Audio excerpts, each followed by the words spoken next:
한 말씀 같이 보시게 됩니다. 야곱은 구약 성경에 있어서 좀 특별한 인물입니다. 믿음의 역사가 아브라함을 하나님께서 택하셔서 부르심으로 시작이 됩니다. 아브라함은 인생을 다 바쳐서 인생의 새로운 여정을 시작한 위대한 선택을 한 참 용기 있는 사람이었습니다. 그런데 그 이후로 태어난 아브라함의 자손들, 그래서 이제 부모의 신앙의 배경 속에서 신앙을 이어받은 이런 자손들입니다. 이제 아들로 이삭이 태어났고, 이삭의 쌍둥이로 이제 야곱이 출생을 합니다. 우리가 성경에서 나오는 그 연대를, 족보를 좀 잠깐 정리를 우리가 같이 해보시면, 아브라함이 부름 받았을 때에 몇 살이었습니까? 그의 나이 75세에 부름 받았죠. 아브라함이 몇 살에 세상 떠난지 여러분들 기억나십니까? 그가 175세에 세상 떠납니다. 그가 하나님께서 믿음으로 주신 아들 이삭을 얻은 것이 그의 나이 100세 때였습니다. 그 아내 되는 사라와 아브라함은 10살 차이입니다. 그러니까 집 떠날 때 그가 75세였고 아내는 65세였고, 그가 믿음의 아들 이삭을 얻었을 때 그는 100세였고 그의 아내는 90세였습니다. 그런데 175세에 세상을 떠나거든요. 그러면 175세에 세상 떠났을 때에 이삭은 몇 살입니까? 75세죠. 100세 얻었으니까. 자, 그런데 이제 성경 25장, 26장 이렇게 쭉 읽어보시면 이삭이 결혼을 하게 되는데요. 리브가와 결혼하죠. 그런데 그 리브가와 결혼할 때 창세기 25장에 나옵니다. 20절에 보시면 이삭이 나이가 40대여서 결혼을 했습니다. 그러면 아브라함이 몇 살이었습니까? 140이죠. 30이 아니고 140. 그러니까 140의 며느리를 봤어요.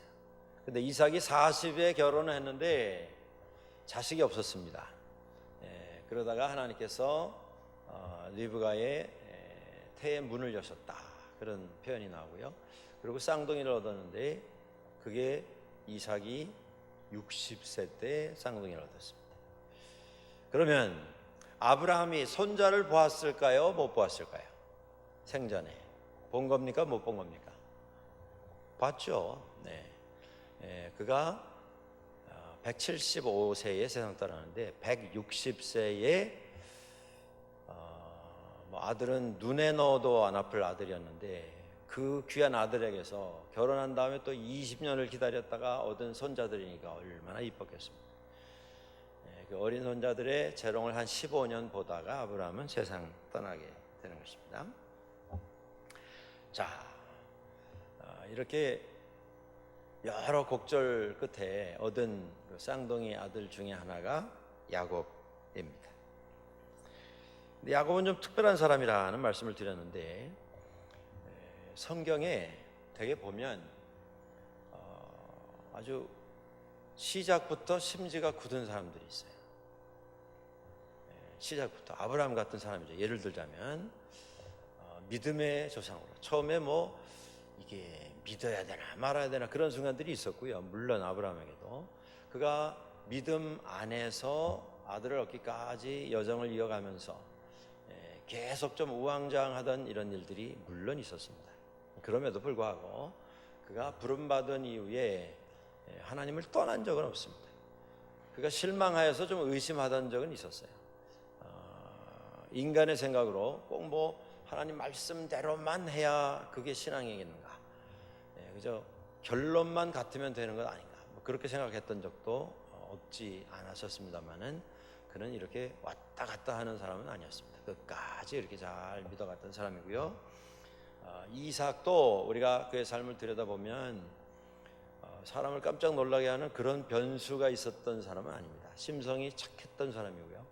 어떻게 하든지 세상 살면서 평화를 만들려고 애를 썼던 그에게 계속 시비를 걸고 도전을 해오면서 그에게 불이익을 끼쳤던 사람들에게까지도 이삭은 가능하다면 평화를 만들면서 살려고 했다.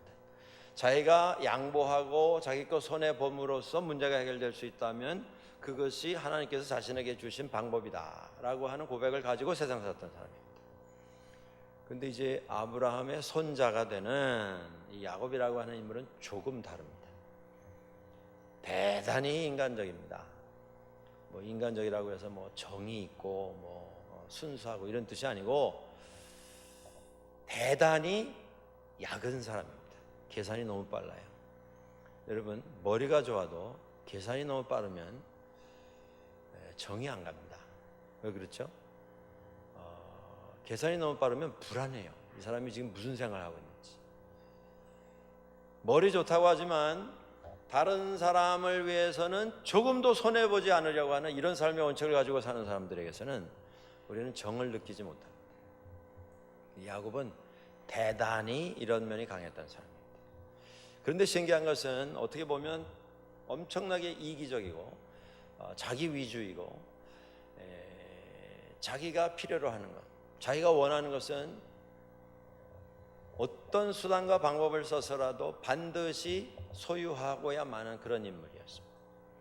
그런데 신기한 것은 그 인물이 결국 하나님의 은혜 속에서 하나님의 믿음의 역사를 이어가는 아브라함의 역사가 이삭에게, 이삭에게 이어진 하나님의 구속사, 구원의 역사가 큰아들 에서가 아니라 작은아들 문제 많은 성격적으로나 기질상으로나 여러 가지 면에서 이 사람이 이런 원칙 가지고 신앙 안에서 과연 모든 일을 감당할 수 있을까? 우리가 봐도 좀 이거 좀 문제가 있는 거 아닌가라고 생각이 되는 그 야곱에게 결국 하나님의 구원의 역사가 이어지는 것을 볼 수가 있습니다. 이런 면에서 야곱은 우리에게 많은 것을 시사하는 그런 인물입니다. 대단히 인간적인데 그럼에도 불구하고 하나님께서는 그를 붙잡으셔서 당신의 사람 삼으시고, 물론 그의 인생 후반에 들어가서 전혀 다른 사람으로서 그런 거듭나는 이런 역사를 경험했던 사람입니다. 그는 인생에 있어서 준비를 아주 철저하게 했던 사람입니다. 여러분, 삶을 사시면서 준비하고 사십니까? 준비가 너무 안 된 이런 삶은 참 어떻게 보면 좀 불안합니다. 우리가 시간이 가면 갈수록 준비를 잘 하셔야 돼요.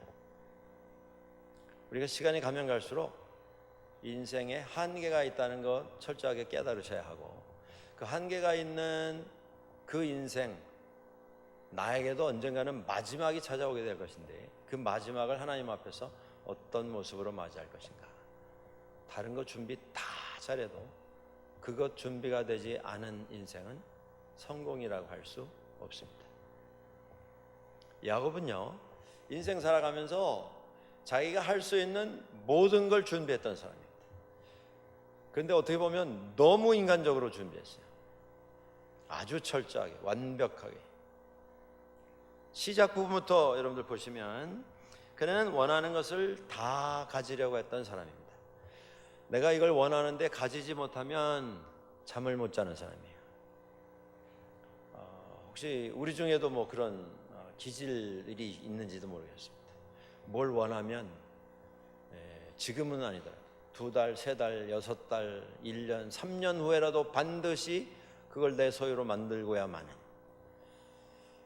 뭐 어떤 면에서는 또 적극적이고 좋은 면도 있습니다만은 세상에 대해서 모든 걸 그런 대상으로 삼고 살면 그 얼마나 피곤하겠습니까? 본인뿐 아니고 주변에 있는 분들 많이 아마 피곤해질 것입니다. 그런데 야곱이 바로 그런 인물이었다라고 하는 것입니다.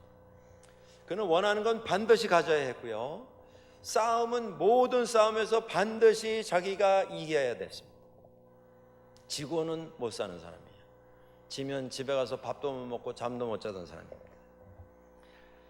그래서 모든 것에서 다 이기는 것이 인생의 가장 완벽한 준비를 갖추는 지름길이라고 생각했습니다. 자기가 원하는 걸 다 가지면 준비가 다 갖추어질 것이라고 생각을 하고 인생을 살아갔던 사람입니다. 그래서 철저하게 가지려고 했고 철저하게 자기가 원하는 것은 다 소유하려고 했습니다.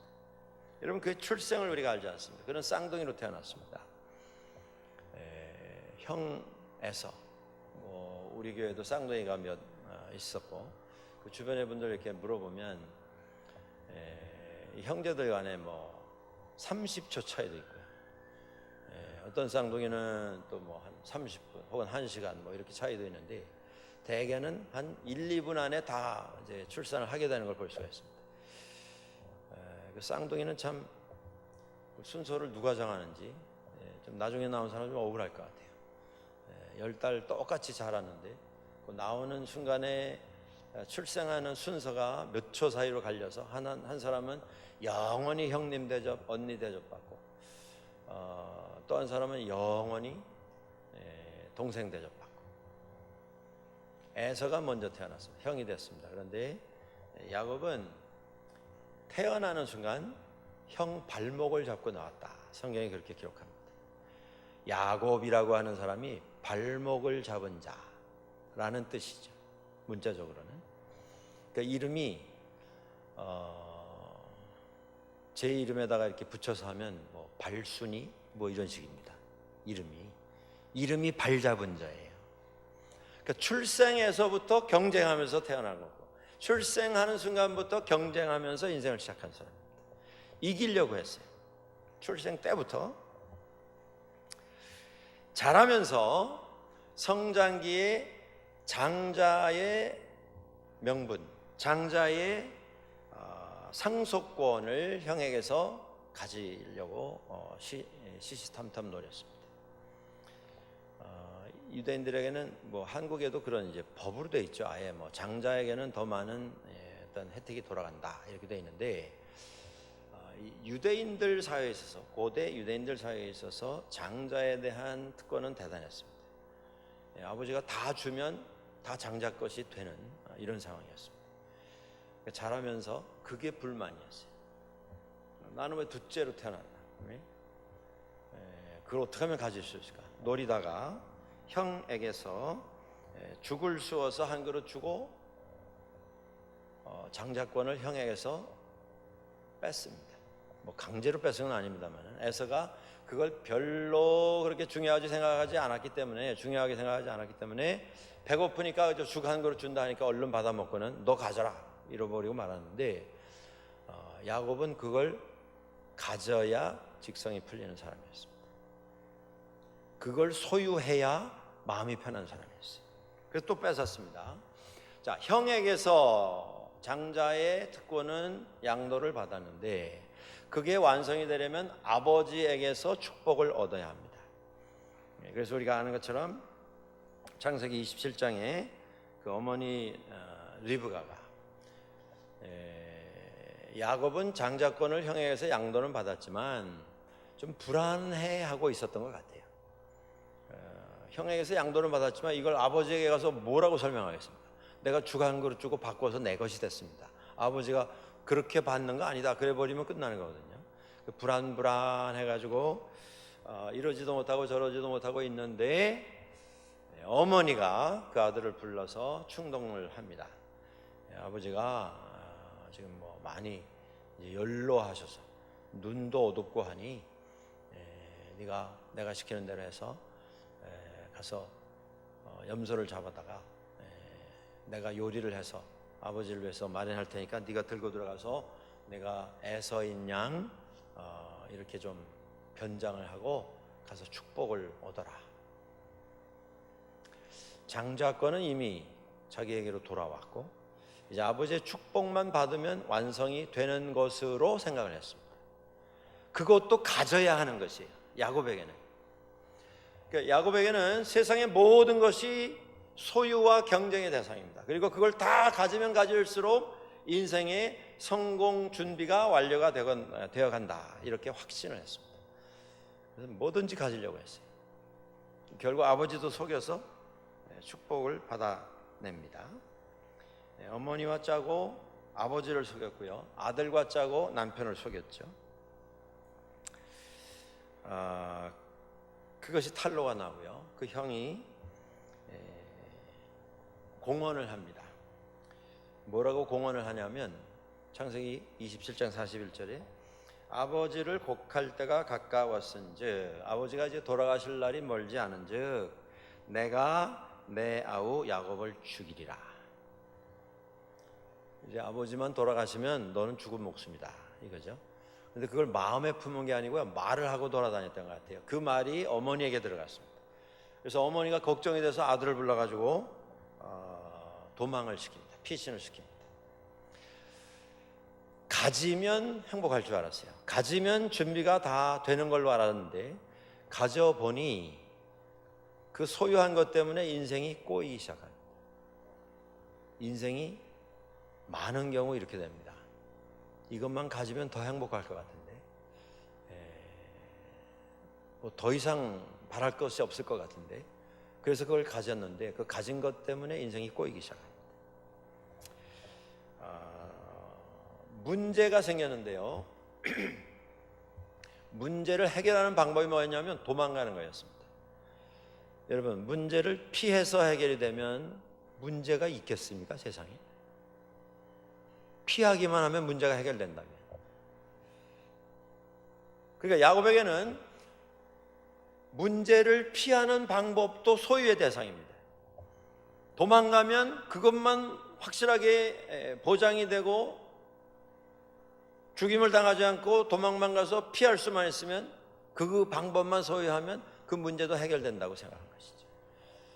그것도 그래서 선택을 하고 도망을 갑니다. 보내면서 어머니가 그런 말을 하죠.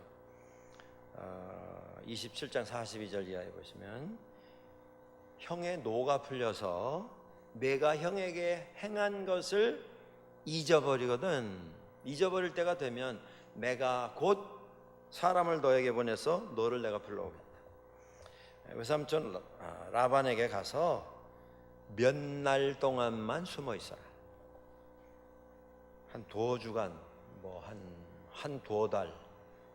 죽은 듯 가만히 있으면 형도 뭐 인간인데 좀 분이 가라앉으면 그리고 잊어버리면 형이 뭐 기질상 좀 거친 건 있지만 그래도 또 남자라서 좀 또 단호한 게 있으니까 가서 좀 시간 지내면 내가 널 불러오게 될 것이다. 그래서 보냅니다.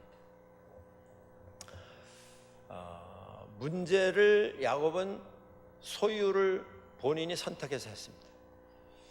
그런데 그 문제를 푸는 방법도 소유했다고 생각하고 집을 떠나서 도망을 갑니다. 그리고 이제 외삼촌 댁에 갔는데 가서 우물가에서 자기 사촌, 외사촌이죠. 외사촌 라헬을 만납니다. 그리고 첫눈에 반했어요. 구약시대에는 사촌끼리 많이 결혼을 시켰습니다. 그래서 뭐 결혼하는 것 뭐 전혀 문제가 없었고요. 보고서 그 첫눈에 반했어요. 그래서 그 여인에게 어떻게 하면 좀 마음에 들 수 있을까? 이제 외삼촌 집에 가서 인사를 하고 거기서 살다가 창세기 29장에 야곱이 외삼촌에게 결혼 허락을 요청을 합니다. 나에게 라헬을 주십시오. 그러면 제가 외삼촌을 위해서 7년을 일을 하겠습니다. 7년 동안 이 집의 종처럼 일을 하겠습니다. 그 조건은요, 무료 봉사를 하겠다는 것입니다. 아무 대가 없이 그저 잠만 자고 삼시세끼 먹는 것만 해결시켜 주시면 제가 종처럼 일하겠습니다. 노예처럼 일하겠습니다. 일꾼처럼 일하겠습니다. 그때 라반이 29장 창세기 29장 19절에 이렇게 말합니다. 내가 내 딸을 타인에게 주는 것보다 내게 주는 것이 나은 것 같다. 내 말 들으니까 뭐 집안 사람인데 집안 식구인데 내가 뭐 전혀 모르는 사람에게 딸을 출가시키는 것보다 집안 사람인 너에게 딸을 주는 게 좋겠다. 언뜻 들으면 그래도 이 외삼촌이 뭐 그 조카를 배려하는 듯한 뭐 따뜻한 어떤 영접의 환영의 말이 아닌가도 생각할 수 있습니다만은 제 개인적인 생각인데요. 야곱의 이 치밀함, 야곱의 이 어떻게 보면 너무 회전이 빠르고 계산이 빠른 이 부분이 외가 쪽에서 온 것 아닌가, 그런 의심을 해봅니다. 그 어머니가 그 남편 앞에 작은 아들 어떻게 해서라도 축복을 받아내려고 하는 이런 모습이라든가, 라반이 그 집에서 어려워져 가지고 도망을 나온 객지 혼자 나온 것 아닙니까? 젊은 청춘에. 그런데 그 조카를 어떻게 보면 이용을 해서 어떻게 하면 좀 더 큰 이익을 얻을 수 있을까, 그걸 노리는 모습이 여러 군데 나옵니다. 그런 거 보면 이게 무슨 외가에 그런 피가 있는 건 아닌가, 그런 좀 상상도 해보게 되는데요. 아무튼 7년을 제가 섬겼습니다. 그러니까 뭐 다른 사람에게 시집 보내는 것보다는 그래도 집안에서 하는 게 뭐 순서니까 뭐 인심 써주는 척 하는데, 그 뒤에는 뭐 대단히 복잡한 계산이 이미 돌아가고 있었습니다. 내가 종 하나 사오려면 얼마가 드는데 와서 내 집안 사람인데 내 종처럼 일하겠다고 하고 다른 뭐 살에 필요 없다고 하니까 올싸좋구나 하고 받아들인 거죠. 자, 7년 이렇게 했는데요. 야곱이라고 하는 사람이 대단히 치밀하고 대단히 인간적이고 이기적이고 자기 위주로 이렇게 생각했던 사람인데, 그의 일생에 있어서 가장 진실함이 나타났던, 마치 하늘에 벼락이 내릴 때 번쩍 하고 금방 사라지잖아요. 그 야곱의 아주 진실됨이 번쩍 드러났다가 휙 지나가 버리는 그 순간이 이 순간입니다. 창세기 29장 20절에 이런 말씀이 나옵니다. 야곱이 라헬을 위해서 외삼촌 집에서 7년을 섬겼으나 라헬을 사랑하는 까닭에 7년을 어떻게 했다고요? 며칠같이 여겼더라. 이게 뭐 어마어마한 투자가 아닙니까? 청춘에, 그 귀한 청춘을 7년을 무료 봉사하겠다. 근데 야곱이 다른 계산이 없었어요. 정말 좋아서 했고 기뻐서 했고, 라헬을 아내로만 얻을 수 있다면 7년이 아니라 뭐 몇 년을 연장해도 나는 하겠다. 그 아주 진실한 모습이 거기서 나옵니다. 무엇이 야곱으로 하여금 짧은 순간이지만 이런 진실함을 가지게 했을까요? 여러분, 그게 사랑입니다. 사랑, 다른 게 아니고. 이 순간에서만은 무슨 야망을 쫓은 게 아니었어요. 뭔가를 소유하려고 했던 욕심이 아니었습니다. 뭔가를 소유해서 자신의 것으로 삼아야만 자기가 행복하기 때문에 그걸 소유하려고 했던 거 아니고, 사랑 때문에 그 선택을 합니다. 강요받은 선택이 아니에요. 본인이 원해서 했습니다. 제가 이렇게 하겠습니다. 제가 외삼촌이라면 너무 고맙지 않습니까? 어쨌든 어른이 뭐 이렇게 해라가 또 아니고, 본인이, 어린 조카가 제가 7년을 섬기겠습니다. 결혼만 시켜주시면. 신통하지 않아요? 그럼 뭔가 좀 더 배려를 해야 될 거 아닙니까? 자, 7년이 지나서 결혼을 하게 되었는데, 결혼 파티가 열렸습니다. 일주일 동안 하는 결혼 파티예요. 성대하게 이제 예식을 하고, 첫날 밤에 신방에 들어가서 신부와 동침을 하고, 그 다음날 아침에 보니까 라헬이 아니고 라헬 언니가 떡하니 누워 있는 겁니다. 이게 무슨 동화 얘기 같지 않습니까? 전설 따라 삼천리에 나오는. 근데 야곱에겐 그게 현실이었어요. 눈 떠 보니까 동생이 아니라 언니가 떡하니 누워 있는 겁니다. 그렇게 야단이 났죠. 어떻게 나에게 이러실 수 있습니까? 그랬더니 이제 외삼촌이 하는 얘기가, 우리 동네에서는 언니를 두고 동생이 먼저 시집가는 법은 없다. 그런 거니까 너무 그렇게 야단하지 마라. 그러면서 뭐라고 말합니까? 내가 7년을 더 무료 봉사하면 그때는 동생도 내 아내로 삼게 해주겠다. 그런데 야곱이요, 화가 나가지고 나 안 하겠습니다. 이건 어떻게 친족들끼리, 가족들끼리 어떻게 이럴 수 있습니까? 제가 7년을 어떻게 섬겼는데 보수도 안 받고 말이죠. 이럴 수 있는데 그렇게 하지 않죠. 이게 사랑인 겁니다. 그래서 그 결과로 라헬도 아내로 얻게 됩니다. 자, 형을 속여서 그가 장자권을 뺏었고요. 아버지를 속여서 그가 축복을 받고 그 결과로 도망을 쳐서 나왔습니다. 그런데 결혼을 하고자 하는 사랑하는 아내 때문에 장인 어른에게서 외삼촌인 라반에게서 그런 어떤 깜찍한 사기를 당하게 될 줄 누가 알았겠습니까? 아마 이 순간 저는 야곱이 집에서 자기가 했던 행동에 대해서 좀 한번 돌아보는 시간을 갖지 않았을까 한번 생각해 봅니다. 나는 늘 소유만 했었는데 소유가 된 상태죠. 소유를 한 상태가 아니고 나는 늘 이득을 취하고 그 이득을 통해서 내 인생 준비한다고 생각했는데 내가 갑이 아니고 을이 된 이런 상황이 된 것이죠. 갑질을 당한 것이죠. 자, 그 상황 속에서 이제 두 자매와 이렇게 해서 결혼을 했는데 결혼할 때에 몸종들을 하나씩 데리고 옵니다.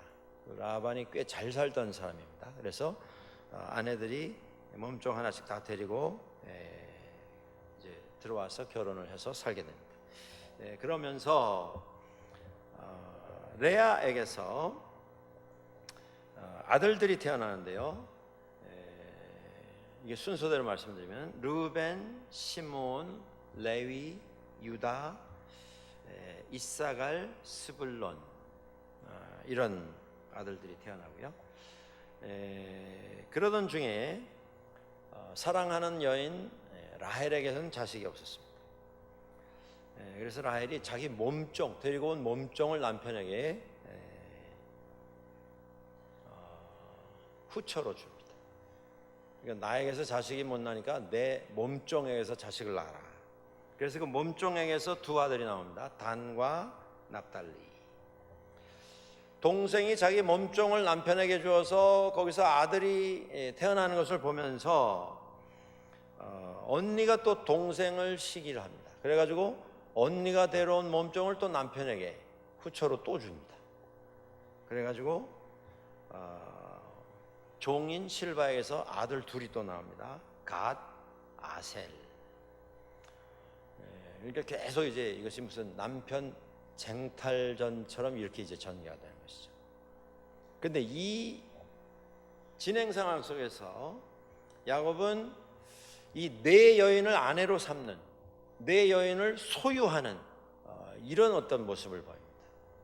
그러니까 아내까지도 나중에 이제 소유의 대상이 되는 것이죠. 그렇게 함으로써 인생을 점점 준비를 갖추어 간다라고 하는 이런 삶의 원칙이 아직도 숨쉬고 있는 것을 볼 수가 있습니다. 그러다가 남편을 이렇게 저렇게 해서 다시 레아가 쟁취를 하고 그리고 이제 아들을 둘 낳고 딸을 또 낳고 그리고 라헬, 정작 야곱이 가장 처음부터 사랑했던 그 사랑의 대상인 라헬에게서는 나중에 이 앞에 언니들 몸종, 언니와 몸종들이 아들을 10명이나 낳은 다음에 나중에 라헬에게서 요셉이 나오고요. 그리고 마지막 12번째 아들 베냐민이 나오는데 베냐민을 출산하다가 라헬이 산고에 시달리고 출산을 하고 세상을 떠납니다. 이 베냐민은 굉장히 그 마음 아픈 아들이에요. 야곱이 베냐민을 그렇게 그냥 사랑을 하고 못 잊어 했던 이유가 이 아들을 낳고 사랑하는 아내 라헬이 세상을 떠났기 때문입니다. 자, 장자의 권한도 소유했고요, 축복권도 소유했고요, 문제가 생겼을 때 도망 나가는 방법도 소유를 했고, 이제 집에 와서 결혼도 소유를 했고, 아내를 넷이나 소유를 했습니다. 아들을 12이나 소유를 했어요. 그리고 재산도 늘렸습니다. 빈손으로 도망 나와가지고 그가 큰 부자가 됩니다. 14년이 지난 다음에 그제서 품삯을 좀 이렇게 쳐주십시오. 이렇게 이제 요구를 하게 되고 그것이 이제 승인을 받게 되는데 여러분들 좀 시간 여유가 있으실 때에 창세기 30장, 31장 한번 자세히 읽어보시면 뭐 드라마도 이런 드라마가 없습니다. 얼마나 교묘하게 야곱이 자기 재산을 늘리는지 모릅니다. 그래서 외삼촌에게 그렇게 제안하죠. 제가 이제 일한 어떤 그 품삯을 제가 얻기를 원하는데 뭐 이제까지 한 거는 그건 다 생각하지 마시고 이제 앞으로 일할 때에 양이든지 염소든지 이 알록달록한 것 이렇게 점이 있거나 줄무늬가 있거나 한 것은 저에게 주십시오. 깨끗한 건 외삼촌 거 하십시오. 근데 여러분들 양이요 얼룩덜룩한 양은 극히 드뭅니다. 다 하얀색이든지 그죠? 색깔이 다 좀 브라운이든지 색깔이 까만 양도 있어요. 종류에 따라서. 그렇지만 얼룩덜룩한 양은 없습니다. 염소는 얼룩덜룩할 수 있죠. 그런데 염소도 한색으로 되어 있는 염소들이 훨씬 많습니다. 그러니까 라반이 이게 계산 굉장히 빠른 사람이거든요. 이제 앞으로 태어날 이런 그 양새끼나 염소새끼 가운데 얼룩무늬가 있거나 줄무늬가 있는 것만 절 주십시오. 근데 통계상 그게 많지가 않거든요. 그러니까 얼싸 좋다고 오케이 한 겁니다. 그러니까 야곱을 생각해서 배려해서 오케이 한 게 아니고 이건 정말 굿딜이다 이렇게 생각한 거죠. 이 녀석이 아직도 세상 물정 모르는구나. 양을 그렇게 오래 치고 염소를 그렇게 오래 쳤는데도 이 줄무늬 얼룩무늬가 거의 확률이 없다라는 걸 모르는구나. 그러고는 이제 덥석 내가 그렇게 하겠다 약속을 했습니다. 그래 놓고는 얼룩무늬 있고 줄무늬 있는 양하고 염소는 다 구분을 해가지고요 따로 띄워놨어요. 혹시라도 이 흰색 있는 양이나 염소나 얼룩무늬 있는 양이나 염소가 섞여서 자식을 낳으면 얼룩덜룩한 게 나올까봐 아예 띄워놨어요. 접촉이 안 되도록. 외삼촌 라반이 얼마나 철두철미한 사람인지 모릅니다. 이기적도 또 이런 외삼촌이 없을 정도로. 그런데 조카는 이제 한 수를 더 두는 거죠. 이게 마치 무슨 전설 같은 이야기인데 나무를 꺾어서 껍데기를 벗겨가지고 나무에 막 얼룩덜룩한 무늬를 만들고 양들이 물 먹으러는 어쨌든 와야 되거든요. 라반이 다 떼어놨지만 색깔별로 물 먹을 때는 오는데 왔을 때 거기서 이제 뭐 이렇게 짝짓기를 하고 이러는 그런 순간에 그 나무를 막 그늘을 만들어 가지고 얼룩덜룩한 이런 환경을 만들어 놨습니다. 그리고 그 결과로 얼룩덜룩한 새끼들이 나오더라고요. 그리고 이렇게 봐가지고 이 양이나 염소나 암컷수컷이 아주 튼튼한 이런 암컷수컷이 새끼를 낳게 되면 그 순간을 딱 잡아가지고 또 얼룩덜룩한 환경을 만들어. 그리고 좀 비일비일하는 이런 양들이 뭐 새끼를 낳으려고 할 때는 그냥 내버려둬 가지고 깨끗한 색이 나오도록. 그러니까 태어나는 그 양이나 염소 새끼들이 얼룩덜룩한 것들이 더 많이 나오는 거고, 그 순놈 또 안놈들이 다 튼튼한 이런 그 쌍에서 자식들이 나오니까 또 새끼들도 아주 튼튼한 것들이 나오고, 그러니까 점점 숫자가 불어나는 거예요. 그렇게 해서 소유도 만듭니다. 재산도 소유하게 된 것이죠. 그가 원하는 건 다 가졌어요, 야곱은. 그러다가 이제 라반의 아들들이 이거 사촌이라고 하는 게 들어와가지고 하는 집 보니까 점점 아버지 재산은 줄어들고 이게 나그네인 사촌 재산이 점점 늘어나거든요. 별로 이제 마음이 편하지 않은 거죠. 그때 그걸 알아차리고서 야곱이 라반 이렇게 눈치를 봤더니 이 얼굴빛이 이전 같지 않더라, 그런 구절이 나옵니다, 성경에. 뭐 머리 회전이 빠르니까 눈치도 빨랐겠죠. 그래서 아내들을 다 불러다 놓고 이제 계획을 말합니다. 내가 이 아버지 집을 위해서, 당신들 아버지 집을 위해서 얼마나 열심히 했나 당신도 알지 않냐. 당신 위해서 7년, 당신 위해서 7년, 14년을 이렇게 하고 그것도 얼룩덜룩한 것만 내가 내 소유로 삼겠다. 불리한 조건으로 아버지가 허락해서 그렇게 약속을 하고 시작했는데 내가 보니까 지금 당신 오라버니들도 별로 나에 대해서 탐탁하게 생각하지 않냐고, 아버지 얼굴도 별로 행복한 것 같지 않아서 내가 고민을 하다 기도해 보니까 하나님께서 이제 너의 태어난 곳으로 돌아가라, 나에게 계시를 주시더라. 그랬더니요,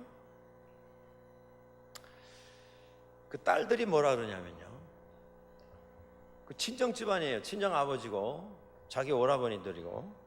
근데 딸들이 뭐라 그러냐면 31장 창세기 14절에 뭐라고 말하냐면요, 제가 한번 읽어 드릴 테니까 한번 들어보세요. 14절 이하에 우리가 우리 아버지 집에서 무슨 분깃이나 유산이 있으리요. 아버지가 우리를 팔고 우리의 돈을 다 먹어버렸으니 아버지가 우리를 외국인처럼 여기는 것이 아닌가.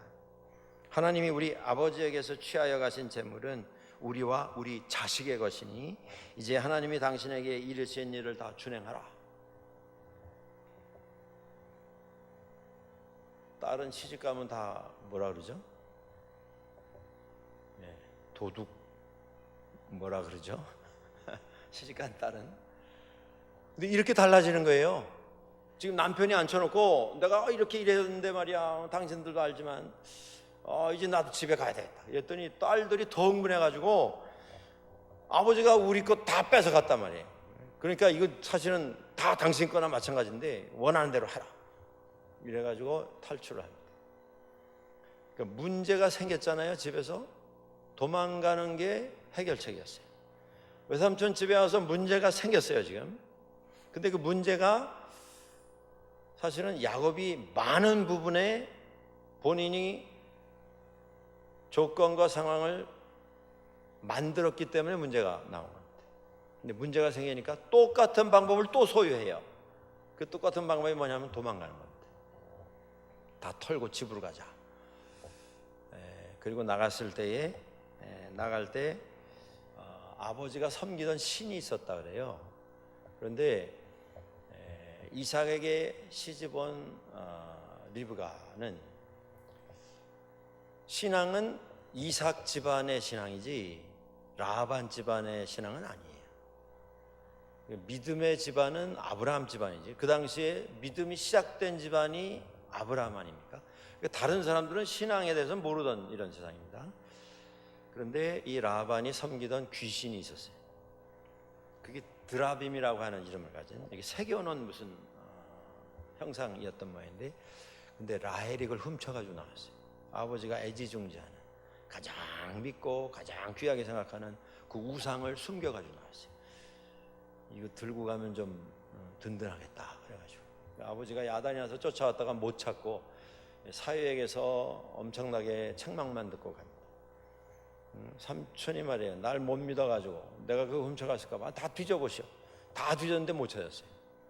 거기다 대고 이제 막 면박을 주는 겁니다. 나에게 임금 이렇게 해서 다 계산해서 주겠다고 하고 그걸 10번이나 그동안 바꾸지 않았느냐. 당신이 이랬는데도 내가 아무 말 안 했는데 뭐 이제 와서 나보고 도둑놈 취급하냐. 사실은 자기 아내가 도둑질을 했는데 아무튼 그러고 집으로 갑니다. 자, 보세요. 야곱이 원했던 거 다 가졌어요. 야곱이 원했던 성공적인 삶의 어떤 소유의 대상은 다 쟁취를 했습니다. 수단 방법 가리지 않고. 그리고 이제 집으로 가는 거예요. 그야말로 금이 환향입니다. 가면 얼마든지 자랑할 것이 생겼습니다. 그러고 돌아가는데 그 돌아가는 야곱의 마음에는 다 가졌는데 여전히 불안하고 여전히 잠을 못 자는 한 가지 문제가 남아있는 것을 볼 수가 있습니다. 그게 뭐냐면 형 에서 손에 돌아가면 죽는 것 아닌가라고 하는 문제였습니다. 그러니까 여러분들 중요한 게 뭐냐면요, 야곱에게 있어서 그가 이걸 소유하면 내 삶이 행복해질 것이고 안전하게 될 것이고 나의 미래가 편안하게 될 것이다 라고 생각해서 가는 곳마다 성공하는 삶의 조건들을 소유하기 시작했습니다. 그가 가질 수도 있고 다 가졌어요. 이제 그도 이제 중년이 넘은 노년으로 들어간 연령입니다. 근데 이제 누려야 될 거 아니에요. 그런데 그 시기에 야곱이 잠을 잘 수 없는 문제가 등장을 합니다. 등장하는 게 아니고 그 문제는 처음부터 있었어요. 도망을 갔을 뿐입니다. 근데 야곱에게 있어서 제일 중요한 문제는 사실은 소유의 문제가 아니었어요. 재산 문제가 아니었습니다. 장자권, 축복권, 그게 문제가 아니었어요. 제일 중요한 문제는 에서와의 관계의 문제였습니다. 여러분, 우리가 행복한 삶을 위해서 준비를 얼마나 하고 계십니까? 여러분, 몇 프로나 준비해 놓으셨습니까? 우리가 한 100가지를 준비해야 된다라고 하는 그런 목록을 가질 수 있다면 그 100가지 가운데 몇 가지 정도 준비됐다고 생각하십니까? 야곱은 할 수 있는 거 거의 다 했습니다. 누가 봐도 성공한 인간이에요. 정말 아무것도 없이 야간 도주해가지고 들판에 나와서 돌베개하고 잘 수밖에 없는 인물이었어요. 근데 지금 20년 있다가 집으로 돌아가는 거예요. 20년 타향살이하고. 근데 재산이 셀 수 없이 많아졌어요. 아들이 11명입니다. 딸이 하나. 종들이 수없이 많아졌어요. 이제 누리기만 하면 되는 거예요. 다 가졌어요. 근데 뚜껑을 열어보니까 정작 제일 중요한 문제는 아직 건드리지도 못했습니다. 그 문제가 뭐였냐면 에서와의 문제. 여러분, 에서와의 문제는 무슨 문제입니까? 소유권의 문제입니까? 재산권의 문제입니까? 관계의 문제입니다. 관계의 문제. 그러니까 여러분들 이걸 기억하십시오. 우리가 인생에 있어서 우리를 행복하게 만드는 조건들이 있어요. 해결해야 될 문제가 있습니다. 그런데 제일 중요한 근본적인 문제는 관계의 문제라고 하는 것입니다. 통장에 얼마가 있나? 예? 연금을 얼마 탈 건가? 내가 모아놓은 게 얼마인가? 집이 몇 채인가? 이게 아니고요. 관계의 문제. 우리가 살면서 세상 떠날 때 관계에 있어서 하나님 너무 감사합니다. 내 마음 편하다, 내 마음 편하다, 내 마음 편하다.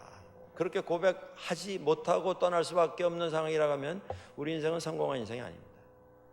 행복한 인생이 아니에요. 야곱이 그랬어요.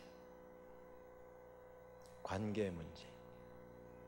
이게 준비가 안 되면 우리는 준비가 안 된 것입니다. 32장에 여러분들 9절 읽어보시면 그가 굉장히 불안했습니다. 무서워했습니다.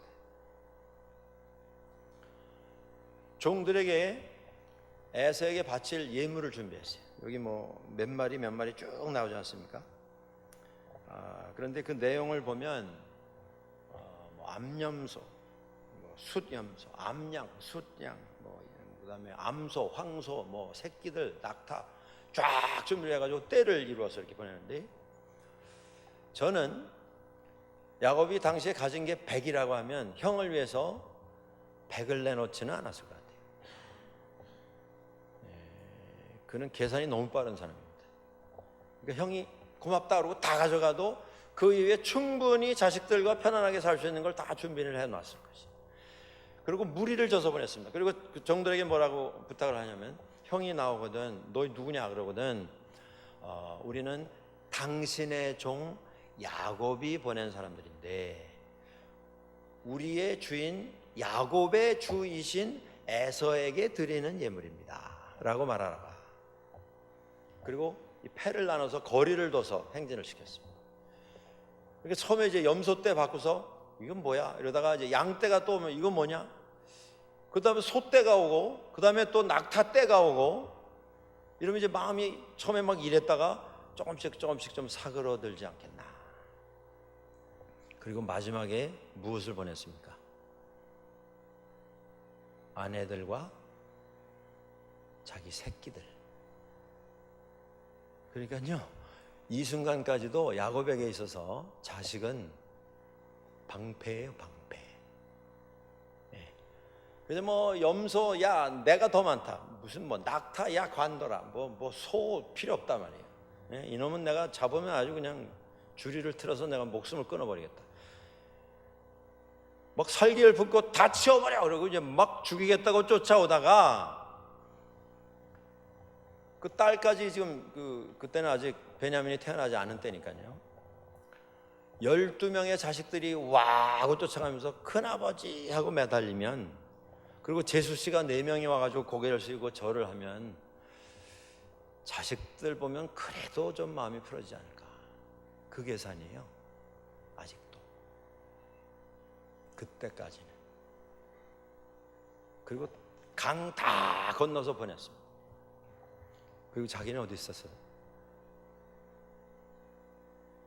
정말 용서를 받으려고 했으면 제일 앞장서서 나갔어야 되죠. 그리고 무릎을 꿇고 용서를 빌고, 제가 형님을 위해서 준비했습니다, 받아주십시오. 근데 그게 아니고 거꾸로 됐어요.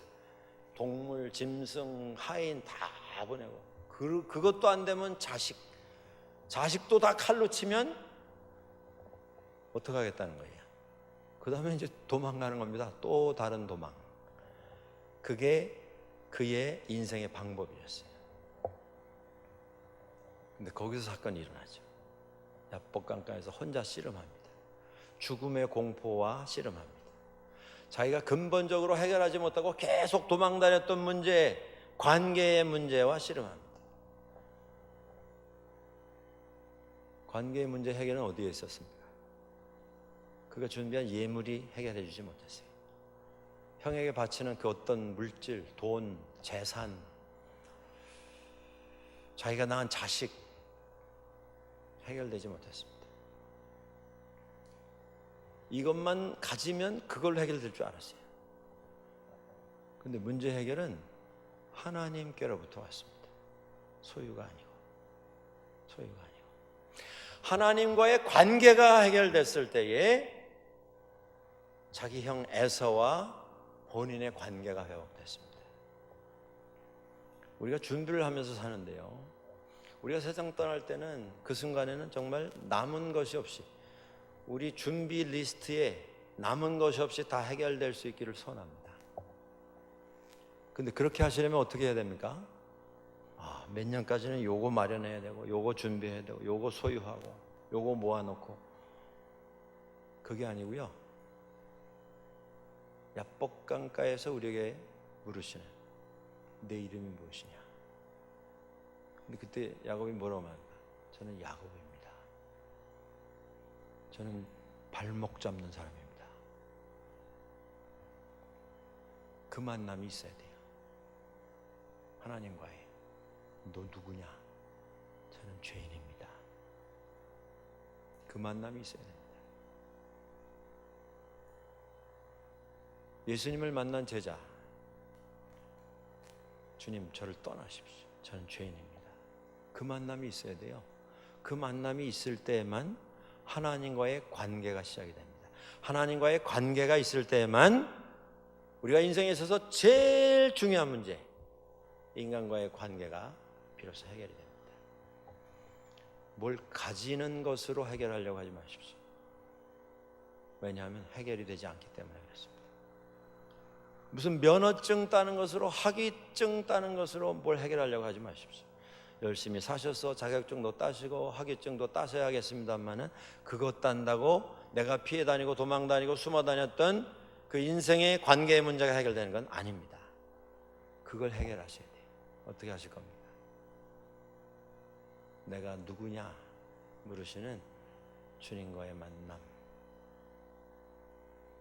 우리가 소유로 해결하려고 했던 그 문제는 소유로 해결되는 게 아니고 하나님의 은혜로 해결됩니다. 야곱은요, 긴 여정을 가졌죠. 가질 수 있는 것 다 가졌어요. 더 이상 가질 게 없어요. 그런데 정작 제일 중요한 건 못 가졌습니다. 마지막 순간에 불쌍히 여기시는 주님의 은혜 가운데 하나님을 만납니다. 야복강가에서. 야복강은요, 야곱의 before and after를 가르는 새로운 시작점입니다. 전환점입니다. 우리가 하나님 앞에 서게 되기 전에 이 경험이 있어야 합니다. 이 만남이 있어야 합니다. 늘 그 자리와 그 시간을 사모하시면서 하나님 앞에서 우리 기도하며 주님 앞에서 함께 살아나갈 수 있게 되기를 주의 이름으로 간절히 축원합니다.